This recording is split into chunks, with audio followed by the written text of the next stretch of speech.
नमस्कार मेरे प्यारे बच्चों, एक बार फिर से आप सभी का स्वागत है आपके अपने YouTube channel the PCM vision में। आज के इस वीडियो में हम लोग क्लास 11 ज्योग्राफी के टर्म 2 के मॉडल पेपर सेट 1 के प्रश्नों को डिस्कस करेंगे बच्चों। इससे पहले हम लोगों ने हिस्ट्री के मॉडल पेपर सेट 1 को डिस्कस कर लिया था, तो अगर आपने उस वीडियो को नहीं देखा है तो डिस्क्रिप्शन में उसका प्लेलिस्ट का लिंक दिया हुआ है, आप लोग उसे वहां से जाकर के देख सकते हैं। तो चलिए शुरू करते हैं आज के प्रश्नों को। तो सबसे पहले हम लोग सामान्य निर्देश को देख लेते बच्चों, इससे आपको पैटर्न के बारे में पता चलेगा। तो देखिए बच्चों, टोटल प्रश्नों की संख्या कितनी है? 19 प्रश्न, ठीक है।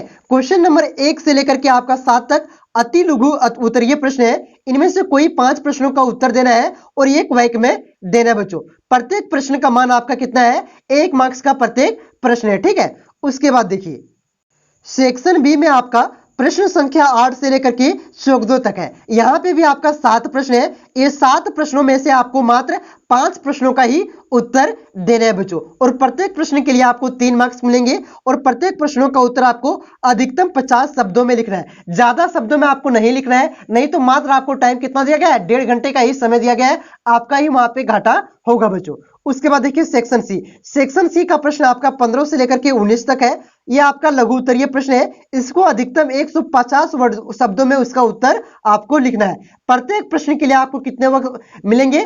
5 अंक मिलेंगे प्रत्येक प्रश्न के लिए आपको, ठीक है। तो 5 में से 3 प्रश्नों का ही उत्तर आपको देना है, जो आप लोग अच्छे से आप लोग जानते हैं बच्चों। तो अब चलिए सीधा हम लोग चलते हैं प्रश्नों पर। तो पहला क्वेश्चन है बच्चों, अरब सागर में गिरने वाली 2 नदियों के नाम लिखें। तो इसका राइट आंसर हो जाएगा नर्मदा नदी और ताप्ती नदी। यहाँ पे मैंने 2 प्रसिद्ध नदियों के नाम लिखे हैं बच्चों। बहुत सारी नदियां आपकी अरब सागर में गिरती है, तो आप लोग मैप में देख सकते हैं। इनमें से कोई भी 2 नदी का नाम आप लोग लिख सकते हैं बच्चों। देखिए इधर आपका क्या है? अरब सागर, इधर आपका बंगाल की खाड़ी है, और ये नीचे आपका क्या है बच्चों? हिंद महासागर है। तो इधर गिरने वाली नदियां आप लोग देख सकते हैं, साबरमती है, माही है, नर्मदा है, तापी है, मांडवी है, ज्वारी है, श्रावती है। तो यहाँ पे आप लोग ये नदियां देख रहे हैं, ये सारी नदियां आपकी क्या होती है? अरब सागर में गिरती है। तो यहाँ पे कोई भी 2 नदी का नाम आप लोग इसमें से लिख सकते हैं बच्चों। चलिए अब चलते हैं दूसरा क्वेश्चन पर। देखिए बच्चों, दूसरा क्वेश्चन है आपका, क्षेत्रफल की दृष्टि से सबसे बड़ा भारतीय राज्य कौन है? तो इसका राइट आंसर हो जाएगा राजस्थान। अगर क्षेत्रफल की दृष्टि से बात करें तब होगा राजस्थान। अगर यही क्वेश्चन आपसे पूछा जाए कि जनसंख्या की दृष्टि से भारत की सबसे बड़ी राज्य कौन सी है, तब क्या हो जाएगा बच्चों? यूपी। क्षेत्रफल की दृष्टि से राजस्थान और जनसंख्या की दृष्टि से यूपी, दोनों पॉइंट आप लोग आज रखिएगा। इनमें से कोई भी क्वेश्चन आपके एक बोर्ड एग्जाम में आ सकता है बच्चों। उसके बाद तीसरा क्वेश्चन है, अपवाह तंत्र किसे कहते हैं? तो देखिए बच्चों, जब मुख्य नदी उसकी सहायक नदियों से मिलकर के धरातलीय बनावट के आधार पर जल की दिशा तय करती है, तो वो क्या कहलाती है? अपवाह तंत्र कहलाती है। देखिए बच्चों, एक नदी है, ठीक है, तो इसकी सहायक नदियां मान लेते हैं, ये सब इसकी क्या है? सहायक नदी है, और ये आपका मुख्य नदी है, ठीक है। तो ये जो है बच्चों, सारी नदियां क्या कर रही है? ये मिल करके एक जल की दिशा तय कर रही है, ठीक है। तो ये पूरा क्या कहलाएगा? ये आपका अपवाह तंत्र कहलाएगा बच्चों। अगला प्रश्न है बच्चों, बांगर क्या है? बांगर और खादर के बारे में आप लोगों ने क्लास 9 में भी पढ़ा होगा बच्चों। बहुत ही आसान प्रश्न है। पुराने जलोढ़ मृदा को क्या कहते हैं? बांगर कहते हैं, और नई जलोढ़ मृदा को क्या कहते हैं? खादर कहते हैं। तो बांगर के बारे में आप लोगों को लिखना है, तो वही यहाँ पे लिखा हुआ है, पुराने जलोढ़ अवसादों से निर्मित उच्च आकार के भूस्थल को क्या कहते हैं? बांगर कहते हैं। ऊंचाई के कारण बाढ़ का जल यहां तक नहीं पहुंच पाता है, जिसकी वजह से क्या होती है? बांगर खादर की तुलना में क्या होता है? कम उपजाऊ होता है। तो आप लोग सीधा सीधे डायरेक्ट में लिख सकते हैं बच्चों, पुराने जलोढ़ मृदा को क्या कहते हैं? बांगर कहते हैं, जो खादर की तुलना में कम उपजाऊ होता है, ठीक है बच्चों। उसके बाद देखिए 5वां प्रश्न है आपका, भारत के अक्षांशीय एवं देशांतरीय विस्तार को लिखें बच्चों। तो देखिए भारत का अक्षांशीय विस्तार कहां से कहां तक है? 8 डिग्री 4 मिनट से लेकर के 37 डिग्री 6 मिनट तक है, ठीक है। 37 डिग्री उत्तर 6 मिनट तक है बच्चों। तो ये आपका हो गया अक्षांशीय विस्तार। अब देखिए देशांतीय विस्तार। तो भारत का देशांतीय विस्तार 68 डिग्री 7 मिनट, कितना? 68 डिग्री 7 मिनट पूर्व उत्तर देशांतर से लेकर के 97 डिग्री 25 मिनट पूर्व देशांतर के मध्य स्थित है बच्चों। तो ये आपका हो गया अक्षांशीय अक्षांशीय विस्तार, और ये आपका हो गया देशांतरीय विस्तार। इसको आप लोग लिख दीजिएगा, इतना आपको 1 नंबर मिल जाएगा बच्चों। उसके बाद छठा प्रश्न है, सारगेसो सागर क्या है? तो देखिए बच्चों, सारगेसो सागर क्या है?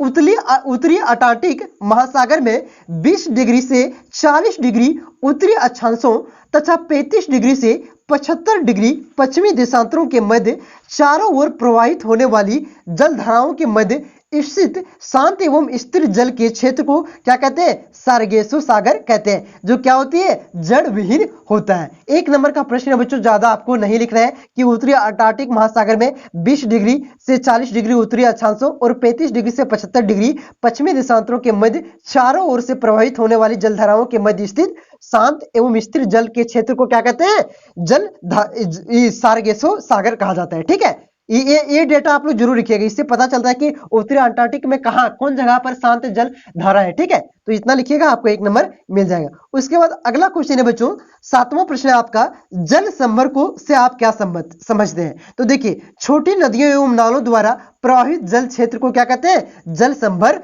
कहते हैं। उसके बाद आपका 8वां प्रश्न है बच्चों, तो यहां तक मैंने 1 नंबर के प्रश्न को बताया। अब जो 8 से लेकर के 14 नंबर तक के प्रश्न बच्चों, वो आपका 3 मार्क्स का है। तो 7 में से कोई 5 प्रश्नों का उत्तर आपको एग्जाम में लिखना है, लेकिन मैं यहाँ पे सातों के सातों प्रश्नों का उत्तर आपको बताऊंगा। देखिए बच्चों, 8वां प्रश्न है आपका, पृथ्वी को नीला ग्रह क्यों कहा जाता है? तो ये बचपन से ही हम लोग पढ़ रहे हैं, पृथ्वी को नीला ग्रह क्यों कहा जाता है? क्योंकि पृथ्वी के लगभग 2/3 यानी कि लगभग 70 से 71% भाग पर क्या है? जल है। इस वजह से इसको क्या कहा जाता है? ये नीला ग्रह कहा जाता है। तो वही यहाँ पे लिखा हुआ है बच्चों, पृथ्वी को नीला ग्रह इसलिए कहा जाता है कि क्योंकि पृथ्वी के कुल क्षेत्रफल की 71% भूभाग पर जलीय क्षेत्र का विस्तार पाया जाता है। और इसमें आगे देखिए लिखा हुआ है, इसलिए पृथ्वी को पर जल अधिक होने के कारण इसे जलीय ग्रह, अंतरिक्ष से देखने पर नीला दिखाई देने के कारण पृथ्वी को नीला ग्रह कहा जाता है। तो इसे जलीय ग्रह भी कहा जाता है और नीला ग्रह कहा जाता है, क्योंकि पृथ्वी पर लगभग आपका 2/3 भाग पर आपका क्या है? जल है। इसलिए इसे अंतरिक्ष पर देखने से क्या पता चलता है बच्चों? ये नीला दिखाई देता है, इस वजह से इसे नीला ग्रह भी कहा जाता है। इस प्रकार से मंगल ग्रह को भी देखिए लाल ग्रह कहा जाता है। ठीक है, तो पृथ्वी को नीला ग्रह कहा जाता है। उसके बाद देखिए बच्चों, 9वां प्रश्न आपका, पारिस्थितिकी से आप क्या समझते हैं? तो देखिए, पारिस्थितिक विज्ञान वह विज्ञान है जिसके अंतर्गत सभी जीवों एवं मौलिक पर्यावरण के मध्य होने वाली अंतर क्रियाओं का अध्ययन किया जाता है। क्या किया जाता है? सभी जीवों एवं मौलिक पर्यावरण के मध्य होने वाली अंतर क्रियाओं का अध्ययन किया जाता है पारिस्थितिक विज्ञान के अंतर्गत। लेकिन यहाँ पे पारिस्थितिक के बारे में आपसे पूछा है। तो देखिए बच्चों, अतः इसके जैविक एवं अजैविक घटक पूर्ण रूप से भागीदारी निभाते हैं। तो इसी को क्या कहते हैं? पारिस्थितिक कहते हैं बच्चों। तो इतना लिखिएगा, 3 नंबर आपको मिल जाएगा। उसके बाद 10वां प्रश्न है बच्चों, जैव मंडल से आपका क्या तात्पर्य है? तो देखिए बच्चों, सामान्यतः पृथ्वी के सभी जीवित जीव एवं आसपास के पर्यावरण जिसमें आपस में जैव क्रिया करते हैं, उसे से जैव मंडल का निर्माण होता है, अर्थात जिसके अंतर्गत समस्त जैविक एवं अजैविक घटना का निर्माण होता है, उसे क्या कहते हैं? जैव मंडल कहते हैं। तो इसको आप लोग एक फिगर के द्वारा दर्शा सकते हैं बच्चों। आप लोग यहाँ पे लिख दीजिएगा जल मंडल प्लस वायुमंडल, ठीक है, प्लस आप लोग यहाँ पे लिख दीजिएगा स्थल मंडल। इन तीनों को मिलाकर के क्या बनता है? जैव मंडल बनता है बच्चों। इतना आप लोग लिख दीजिएगा और इसको क्या कीजिएगा? अंडरलाइन कर दीजिएगा, एक थोड़ा घेर दीजिएगा। इससे आपका अच्छा इंस्पिरेशन जाएगा और आपको फुल में से फुल मार्क्स दिया जाएगा बच्चों। ठीक है ना? तो जल मंडल, वायुमंडल और स्थल मंडल से ही आपका क्या होता है? आपका जैव मंडल का निर्माण होता है। उसके बाद देखिए बच्चों, अगला क्वेश्चन है, नदियों की किन्हीं 5 महत्व को लिखें, यानी कि विशेषताओं को आपको यहाँ पे नदियों के 5 विशेषताओं को आपको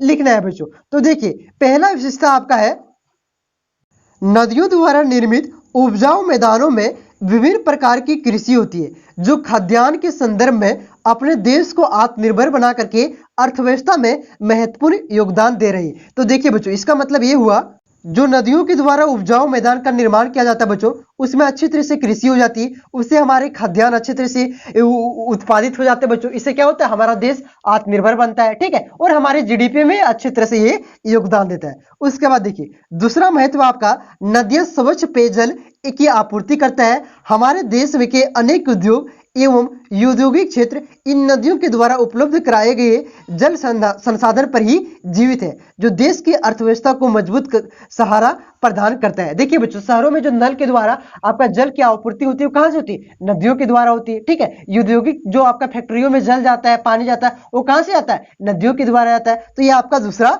महत्व हो गया। उसके बाद देखिए तीसरा महत्व है, इन नदियों के तटों पर अनेक गांव एवं शहर स्थित है। देखिए नदियों के तट पर ही आपका, आप लोग देखे होंगे, जैसे आपका धर्माद हो गया, दामोदर नदी के तट पर स्थित है। आपका रांची हो गया, और रांची कौन सी नदी के तट पर स्थित है? स्वर्ण रेखा नदी के तट पर स्थित है। ठीक है, तो आपका जितने भी बड़े शहर है सारा आपका नदियों के तट पर स्थित होते हैं, और गांव भी आपका नदियों के तट पर ही स्थित होते हैं। ये इसकी विशेषता हो गया।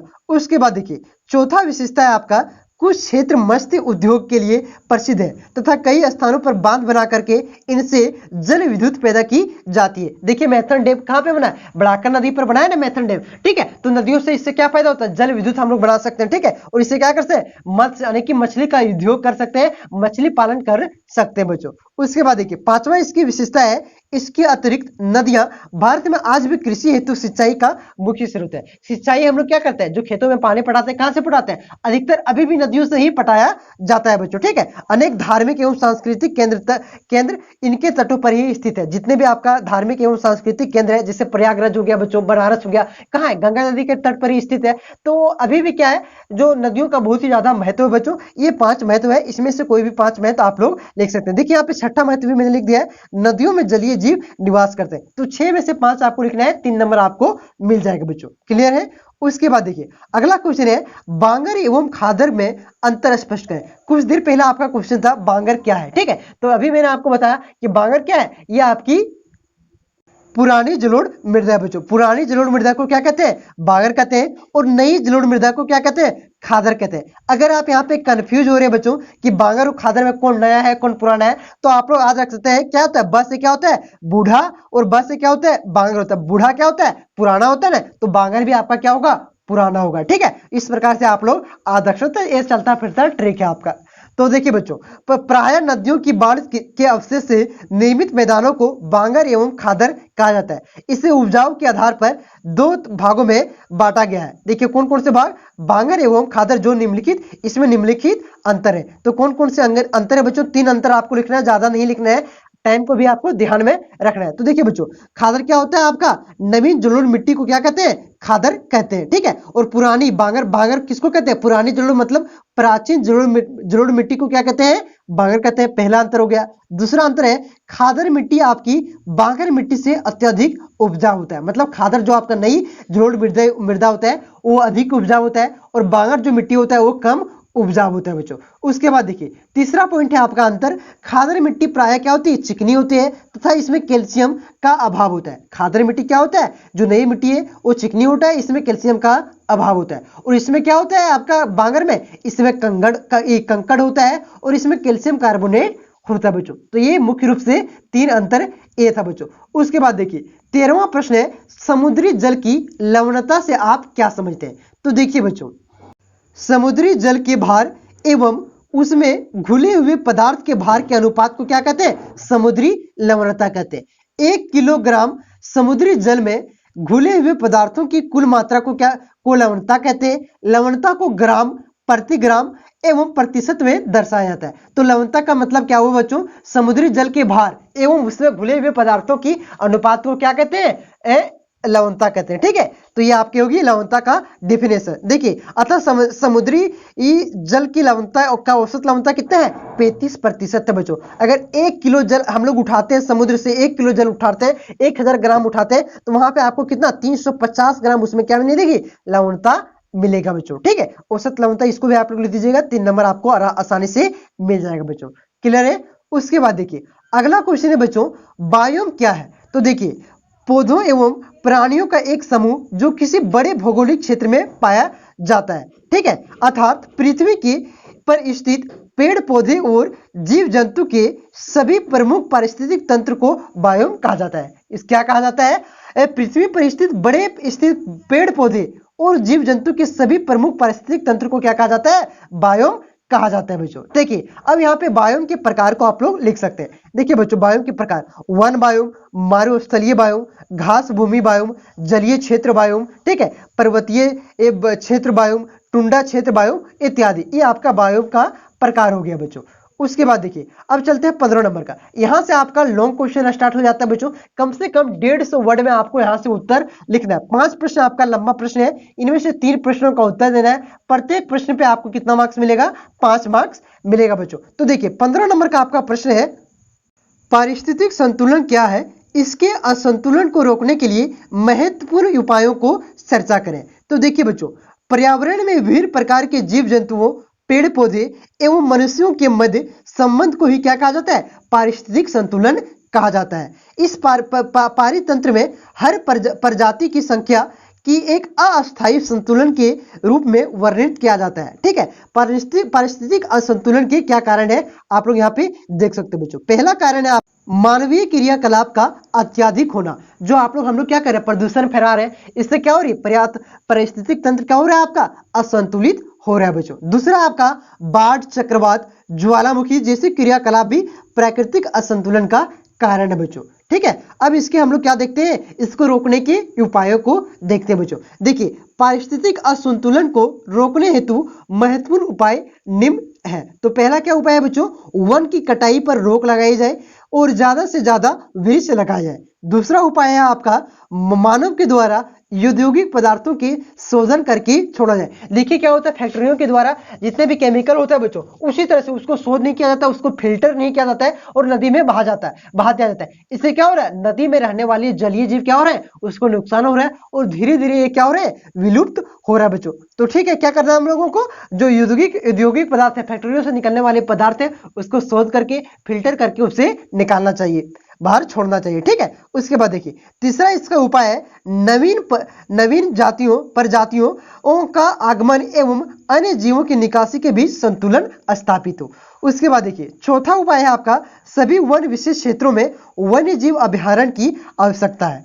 पांचवा आपका उपाय है बच्चों राष्ट्रीय उद्यान को विकसित किया जाए। ठीक है, तो ये 5 उपाय थे। अतः आप यहाँ पे लिख सकते हैं अतः प्रत्येक पारिस्थितिक असंतुलन को रोकने के लिए 22 मई को जैव विविधता दिवस एवं 5 जून को विश्व पर्यावरण दिवस मनाते हैं। देखिए 22 मई को जैव विविधता दिवस क्यों मनाते हैं? ताकि यहाँ पे जो पारिस्थितिक असंतुलन हो रहा है बच्चों, उसको रोका जा सके, लोग जागरूक हो सके। इस वजह से 22 मई को आपका जैव विविधता दिवस मनाते हैं और 5 जून को पर्यावरण दिवस मनाते हैं। ठीक है, तो यहाँ पे आप लोग लिख दीजिएगा क्या कारण है पारिस्थितिक असंतुलन का। ठीक है, उसके क्या महत्वपूर्ण रोकने के क्या महत्वपूर्ण उपाय है, इतना लिखिएगा, 5 नंबर आपको आसानी से मिल जाएगा बच्चों। ठीक है, अब हम लोग बात करते हैं कि इसका पीडीएफ आप लोग कहां से प्राप्त करिएगा बच्चों। इसका पीडीएफ आपको टेलीग्राम ग्रुप में मिल जाएगा।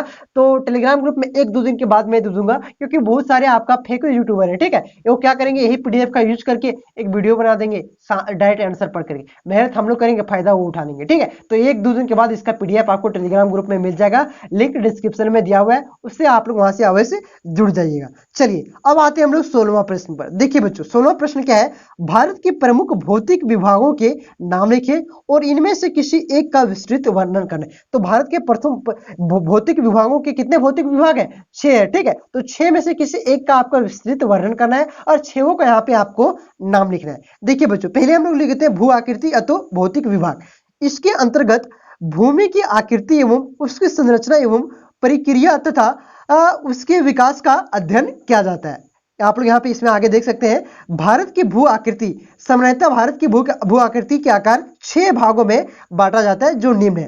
पहला आपका उत्तर पूर्वी माला, जो हिमालय की तरफ आपका है। ठीक है, उत्तर पूर्वी माला जो आपका उत्तर पूर्व की ओर चला गया, हिमालय सब है बच्चों। ठीक है, पर्वत। दूसरा है उत्तर भारत का मैदान। तीसरा प्रायद्वीपीय पठार। चौथा है भारतीय मरुस्थल और 5वां है तटीय मैदान और 6ठा आपका द्वीप समूह बच्चों। तो यहाँ पे हम लोग इनमें से 6 में से कोई भी एक का वर्णन आपको चित्र में करना है, यानी कि डेप्थ में आपका वर्णन करना है। तो हम लोग उत्तर भारत के बारे में इसका वर्णन करते हैं। ठीक है, तो देखिए बच्चों उत्तर भारत मैदान एवं सिंधु गंगा मैदान, तो इसकी प्रमुख विशेषता क्या है, इसके बारे में हम लोग देखते हैं बच्चों। उत्तर के महान पर्वतीय भाग के दक्षिण में उत्तर भारतीय मैदान पाया जाता है। हिमालय के निर्माण के समय शिवालिका के दक्षिण में एक खाई का निर्माण हो गया, जिससे गंगा एवं ब्रह्मपुत्र नदियों के द्वारा लाए गए अवसादों के निक्षेपण से भारत के उत्तरी मैदान का निर्माण हुआ। तो भारत के पहले लिखना है आपको उत्तरी मैदान का निर्माण कैसे हुआ, ठीक है। उसके बाद देखिए यह मैदान पश्चिम में सतलज नदी से लेकर के पूर्व के में ब्रह्मपुत्र नदी तक लगभग 2500 किलोमीटर की लंबाई तक फैला हुआ है। इसका निर्माण नदी द्वारा लाए गए जलोढ़ से हुआ है, इसलिए यह भारत के सर्वाधिक उपजाऊ क्षेत्र है। जो उत्तर भारत का क्षेत्र है बच्चों, उत्तर भारत का मैदान है, ये आपका सर्वाधिक उपजाऊ क्षेत्र है, क्योंकि यहाँ पे जलोढ़ मृदा है, ठीक है। तो इस वजह से ये उपजाऊ मृदा है, ठीक है। पहले हम लोगों ने देखा इसका निर्माण कैसे हुआ, ठीक है। तो ये कितना दूर में फैला हुआ है उसके बारे में हम लोगों ने देखा। अब हम लोग देखते हैं, इसलिए यह भारत की सर्वाधिक उपजाऊ मैदान है। इस मैदान के पुराने जलोढ़ को बागर कहा जाता है, अभी हम लोगों ने पढ़ा, और नवीन जलोढ़ को क्या कहा जाता है, खादर कहा जाता है, ठीक है। तो इतना आप लोग लिख दीजिएगा बच्चों। और भी आप लोग यहाँ पे जोड़ सकते हैं कि पश्चिम से पूर्व की ओर इस मैदान की चौड़ाई कम हो जाती है, ठीक है। यहाँ पे देखिए पश्चिम से क्या होती है, इधर पूर्व की ओर आइएगा तो ये मैदान की चौड़ाई क्या होता है, कम हो जाता है। भारत के उत्तरी मैदान में बृहद रूप से निम्नलिखित दो उपभागों में बांटा गया है, गंगा का मैदान और ब्रह्मपुत्र का मैदान। इधर का जो मैदान है बच्चों गंगा का मैदान है, और इधर वाला आपका क्या है, ब्रह्मपुत्र का मैदान है। ये दो उपभागों में बांटा गया है। यह दोनों मैदान एक संकरे भाग के द्वारा आपस में जुड़ जाते हैं, ठीक है। तो इतना लिखिएगा, 5 नंबर आपको आसानी से मिल जाएगा बच्चों। उसके बाद देखिए 17वां प्रश्न है, बहुत ही आसान प्रश्न है, मृदा अपरदन क्या है, इसके रोकथाम के उपायों को बताएं। तो देखिए बच्चों, मृदा अपरदन किसे कहते हैं, बहते हुए जल, हवा एवं जीव जंतुओं के व मानव की क्रियाओं के द्वारा भूपटल की ऊपरी उपजाऊ मिट्टी की परत को कट जाने से उड़कर अन्यथा रूपांतरित हो जाने को मिट्टी के कटाव या मृदा अपरदन कहते हैं। जो मिट्टी का ऊपरी सतह बच्चों, वो आपका क्या हो रहा है, देखिए आपका नदी क्या करता है, खोखला देता है, मतलब पानी बह जाता है तो क्या होता है, वो बहा करके ले जाता है, काट करके ले जाता है, उससे क्या हो रहा है, उसी को क्या कहते हैं, मृदा अपरदन कहते हैं। तो ये कई प्रकार से हो सकता है, हवा से भी आपका हो जाता है, ठीक है। हवा से भी तेज हवा चला तो वहां पे बालुआ मिट्टी रहा तो उड़ के क्यों चला जाता है, तो वहां पे मृदा अपरदन हो रहा है। मानव के द्वारा भी मृदा अपरदन हो रहा है। तो ये विभिन्न क्रियाओं के द्वारा यह हो रहा है। इसके उपाय क्या है, इसको रोकने के निम्नलिखित उपाय क्या है बच्चों। सो देखिए, पहला है आपका समुचित रेखीय जुताई। इसका मतलब ये हुआ, ढाल वाली भूमि पर समुचित रेखाओं में समांतर हल चलाने से ढाल के साथ साथ जल के बहाव की गति कम हो जाती है। इससे अपरदन की क्रिया कम होती है। इसे जुताई को समोच्च रेखीय जुताई कहते हैं। इस प्रकार से जुताई हिमालय क्षेत्रों में एवं आंतरिक पहाड़ी भागों में किया जाता है, ठीक है। तो ये आपका पहला उपाय हो गया। दूसरा उपाय है सीढ़ीनुमा खेती, यानी कि सोपानी कृषि बच्चों। तीव्र ढाल वाली भूमि पर सीढ़ी बनाकर के खेती करने से पानी के बहाव कम किया जा सकता है, जिससे मृदा अपरदन को कम हो जाता है। हिमालय के क्षेत्रों में सीढ़ीनुमा कृषि काफी विकसित अवस्था में है बच्चों, ठीक है। उससे क्या होता है, अगर सीढ़ीनुमा खेती करेंगे उस तरह क्या होगा, पहाड़ी क्षेत्रों में सीढ़ीनुमा खेती किया जाता है तो ऊपर से पानी आएगा बहा करके नीचे ले जाएगा। अगर सीढ़ीनुमा खेती करेंगे, यहाँ पानी रोकेंगे, कुछ पानी यहाँ रोकेंगे, तो इससे क्या होगा, मृदा अपरदन नहीं होगा, मृदा आपका बहेगा नहीं। तो ये दूसरा उपाय हो गया। तीसरा उपाय आपका वृक्षारोपण, पेड़ पौधों को लगा करके भी हम लोग क्या कर सकते हैं, मृदा अपरदन को रोक सकते हैं बच्चों। देखिए पेड़ पौधों की जड़ें मिट्टी के पकड़े रहती है, जिससे अपरदन कम होता है। इसके कारण पहाड़ी ढलानों तथा नदियों के किनारे अन्य सभी जगहों पर पेड़ पौधे मिट्टी अपरदन को रोकने में सहायक है। अच्छा, अतः वृक्षारोपण मृदा संरक्षण में मददगार होता है, यानी कि सहायक होता है बच्चों। ये 3 उपाय हो गए। चौथा उपाय आपका पेड़ों का रक्षक मेखला। देखिए बच्चों, पेड़ों को कतार के रूप में लगा करके रक्षक मेखला बनाई जाती है। इस रक्षक मेखला के कारण पवनों की गति को कम किया जा सकता है, जिससे ये आपकी क्या होगी, मिट्टी की ऊपरी सतह हवा की से कम उड़ती है, फलस्वरूप मृदा अपरदन भी कम होता है। पेड़ों द्वारा बने यह रक्षक मेखला शुष्क तथा मरुस्थलीय क्षेत्रों में बहुत ही कारगर सिद्ध होता है। जहां पे बलुआ क्षेत्र है आपका मरुस्थल, वहां पे ये काफी सिद्ध होता है बच्चों। क्या करेंगे, पेड़ ज्यादा लगाएंगे, उससे क्या करेंगे, वो क्या करेंगे, पवन यानी कि वायु की गति को कम करेगा, जिससे क्या होगा, ऊपरी सतह की मृदा की जो ऊपरी सतह है वो क्या होगी बच्चों, कम कटेगा। उसके बाद देखिए 5वां उपाय आपका है बच्चों अति पशुचारण पर नियंत्रण। क्या होता है, हम लोग क्या करते हैं, पूरा पशुचारण करते हैं, गाय भैंस चरवा देते हैं, उससे क्या होता है, घास उसका उखड़ जाता है बच्चों। घास उखड़ने से क्या होती है, वहां पे जड़ उसका पकड़ नहीं पाता है, उससे क्या होती है, हल्का से बारिश होती है, उससे मृदा अपरदन हो जाता है। तो आप लोग यहाँ पे देख सकते हैं पशुओं की बोरोकोटोक चराई को रोक करके ये मृदा के अपरदन को रोका जा सकता है। उसके बाद देखिए, तो ये उपाय थे बच्चों। अब चलते हैं 18वां प्रश्न पर। 18वां प्रश्न है बच्चों, भारतीय उत्तर भारतीय नदियों की महत्वपूर्ण विशेषताएं क्या है, ये प्रायद्वीपीय नदियों से किस प्रकार भिन्न है। तो देखिए बच्चों, उत्तर भारत की अधिकांशतः नदियां गंगा, सिंधु एवं ब्रह्मपुत्र की सहायक नदियां हैं। सिंधु नदी अरब सागर में अरब सागर में गंगा तथा ब्रह्मपुत्र ये बंगाल की खाड़ी में गिरती है बच्चों। देखिए सिंधु नदी आपका अरब सागर में गिरता है और गंगा तथा ब्रह्मपुत्र नदी आपका कहां पे गिरता है, बंगाल की खाड़ी में गिरता है। तो इतना लिख दीजिए। उसके बाद इसकी विशेषताएं को लिखते हैं बच्चों। देखिए इसकी विशेषताएं, पहला है कुछ नदियां पठारी भागों से निकलती है जो गर्मी के दिनों में सूख जाती है, पहला विशेषता।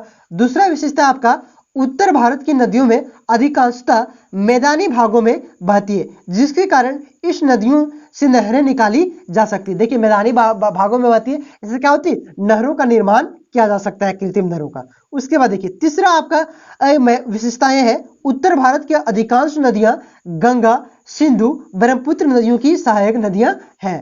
उसके बाद देखिए अब इसके बीच अंतर देखिए, प्रायद्वीपीय नदियां और आपका जो उत्तर भारत की नदियां, उसके बीच में अंतर क्या है बच्चों। देखिए दक्षिण भारत की नदियां उत्तर भारत की नदियों से भिन्न है। दक्षिण भारत की नदियों में सालों भर पानी नहीं रहता है और ना ही ये नदियां समतल भागों में बहती है, इसलिए इन नदियों में नावें चलाई जा सकती हैं और ना ही ये नहरें निकाली जा सकती। क्या होती है, दक्षिण भारत की जो नदियां हैं बच्चों, वहां पे क्या होता है, आपका ना ही नाव चलाया जा सकता है, ना ही इसमें 12 माह पानी रहता है। और उत्तर भारत की नदियों में आपका क्या होता है, इससे आपका क्या कर सकते हैं, नहरों का निर्माण कर सकते हैं। इसमें नाव चलता है बच्चों, गंगा और ब्रह्मपुत्र नदी में नाव चलता है ना, ठीक है, तो इसमें नाव चलता है, इससे हम लोग नहर का निर्माण कर सकते हैं और इससे कई प्रकार का लाभ उठा सकते हैं, जो दक्षिण भारत की नदियों से, अनेक प्रायद्वीपीय नदी से नहीं उठा सकते हैं, ठीक है। जबकि उत्तर भारत की नदियों में स्थिति ठीक रहती है, इसके विपरीत है, मतलब इससे हम लोग उत्तर भारत की नदियों से लाभ ले सकते हैं इतना, और दक्षिण भारत की नदियों से लाभ नहीं ले सकते ये सब, ठीक है। ये इसका अंतर था बच्चों।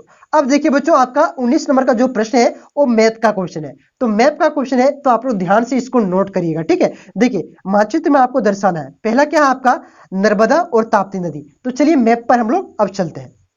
तो पहला आपका था बच्चों नर्मदा और तापी नदी। तो यहाँ पे आपका नर्मदा और तापी नदी है। आप लोगों ने शुरू में स्टार्टिंग में मैप में देखा होगा बच्चों, नर्मदा और तापी नदी। तो यहाँ पे आप लोग का नंबर लिख दीजिएगा और लिख दीजिएगा नर्मदा और तापी नदी। उसके बाद देखिए दूसरा क्वेश्चन आपका था, क्या था, कोरोमंडल तट, ठीक है। तो कोरोमंडल तट, देखिए बच्चों मैप में आ जाते हैं, यहाँ पे देखिए ये जो आपका तट है बच्चों, ये आपका क्या है, कोरोमंडल तट है, और ये आपका जो तट है, ठीक है, ये आपका कोकण का तट है। तो दोनों आप लोग नोट कर लीजिएगा। ये जो आप लोग यहाँ पे कलर चेंज करके देख लेते हैं, ये जो आपका है, ये आपका क्या है, कोरोमंडल तट कहलाती है। और इधर वाला जो तट है बच्चों, इधर वाला, ये बाएं साइड वाला इधर जो तट है, ये आपका कोकण तट कहलाता है, ठीक है। तो यहाँ पे आप लोग खंड नंबर लिख दीजिएगा और लिख दीजिएगा कोरोमंडल तट। उसके बाद क्या था बच्चों, चिल्का झील था, ठीक है। तो चिल्का झील आपका कहाँ पे है बच्चों, यहाँ पे। चिल्का झील कहाँ पे, उड़ीसा में। तो यहाँ पे आपका क्या है बच्चों, चिल्का झील है। तो यहाँ पे आप लोग दर्शा दीजिएगा गन नंबर दे करके, चिल्का झील, ठीक है। उसके बाद क्या था, उसके बाद था आपका था लक्षद्वीप। तो लक्षद्वीप आपका कहाँ पे, अरब सागर में लक्षद्वीप है। यहाँ पे आपका जो बूंद बूंद, ठीक है ना, यहाँ पे आपका रहता है, यहाँ पे क्या है आपका लक्षद्वीप है। उसके बाद था आपका अंडमान निकोबार द्वीप समूह। तो यहाँ पे जो द्वीप है बच्चों, यहाँ पे आप लोग देखिएगा, यहाँ पे नहीं मैप में दिया हुआ है, तो यहाँ पे एक द्वीप है, इसको क्या कहा जाता है, अंडमान निकोबार द्वीप समूह कहा जाता है। एक बार आप लोग और मिला दिए, यहाँ पे जो है ये लक्षद्वीप हो गया, यहाँ पे अंडमान निकोबार द्वीप समूह हो गया, ये आपका कोरोमंडल तट हो गया, ठीक है। और यहाँ पे आपका क्या है, ये आपका हो गया, पहला प्रश्न था नर्मदा और तापी नदी, और यहाँ पे आपका क्या है, चिल्का झील है, ठीक है बच्चों। तो मैप का क्वेश्चन भी आपका क्लियर हो गया। इसका पीडीएफ आपको 1-2 दिन में दे दूंगा, ज्यादा परेशान मत कीजिएगा, ठीक है। तो अभी कुछ देर बाद आपका ज्योग्राफी और हिस्ट्री का सेट 2 अपलोड होगा, ठीक है। और हिंदी का चाहिए कि इंग्लिश का चाहिए, और भी कौन सा सब्जेक्ट है आपका, इकोनॉमिक्स का है कि क्या है, आप लोग कमेंट करके अवश्य बताइएगा। उस सब्जेक्ट का मॉडल पेपर का सोल्यूशन आपको करवाया जाएगा। तो मिलते हैं नेक्स्ट वीडियो में, धन्यवाद।